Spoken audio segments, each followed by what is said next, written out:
Naging positibo naman ang reaksyon ng ilang mga Pilipino sa naging ulat ni President Ferdinand R. Marcos Jr. Kaugnay sa mga pangunahing programa na nakatuon sa murang presyo ng bigas, abot-kaing healthcare system, gayon din ang naging direktiba ng Pangulo para sa auditing ng mga flood control project sa bansa. Si Vel Custodio sa report. Sa mga nagtatanong kung nasa na ang 20 pesos na bigas, ito ang aking tugon.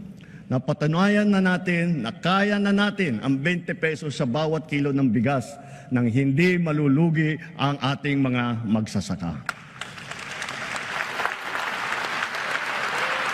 At dahil sa ilalaan nating 113 bilyong piso upang palakasin ang mga programa ng DA, ilulunsad na natin ito sa buong bansa sa pamamagitan ng daan-daang kadiwa store at center sa iba't ibang lokal ng pamahalaan.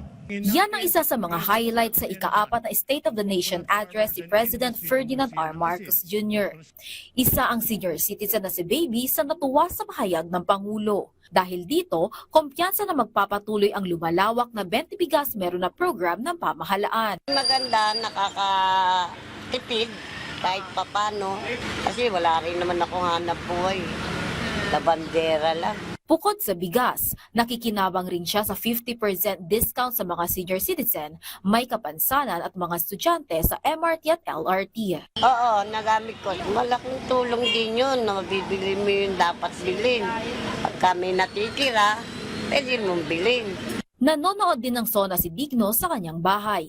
Ikinatuwa naman niya ang sinabi ng Pangulo na pagpapataas at pagpapaganda ng benepisyo ng PhilHealth at paggamit ng eGov app sa pagpapabili sa serbisyong medikal, lalo na't madalas na siyang magpa-check up at maintenance. Okay naman, oh. Mas maganda naman yung ganyan eh.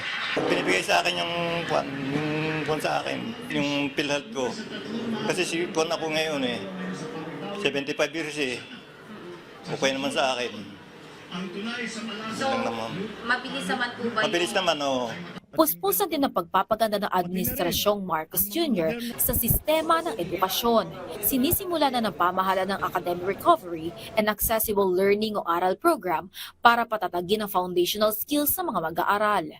Dahil wala pang pasok ang first-year college student na si Akisha, tumutok din siya sa SONA kahapon. Ang pinakang target naman po is yung mapalawak po yung kakayahan po ng mga bawat student, especially sa reading comprehension.